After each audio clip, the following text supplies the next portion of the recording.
উৎসৱ হোজাই নগাঁও আৰু কাৰ্বি আংলং জিলাৰ চাহু সমিতিৰ উদ্যোগত নগাঁৱৰ ৰেংবেঙত মাঘী পূৰ্ণিমা উৎসৱ উদযাপন।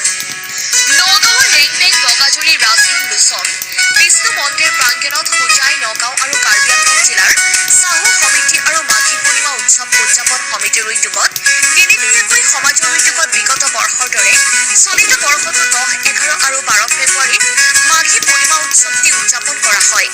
কাৰ্যসূচী অনুসৰি প্ৰথম দিনা পুৱা ধৰ্মধ্বজা উত্তোলন, চৌকা আৰতি আৰম্ভ, ৰুদ্ৰ অভিষেক, চৌকা আৰতি সমাপ্ত আৰু প্ৰসাদ বিতৰণ, ভজন সংগীত, বন্তি প্ৰজ্বলন।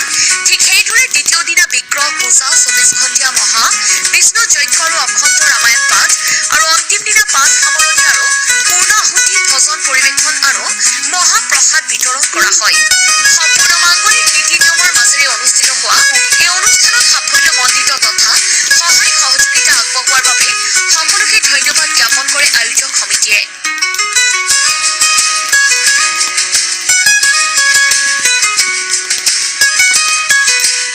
পোষ্টাৰ পৰা গুলজাৰ হুছেইনৰ ৰিপৰ্ট, IND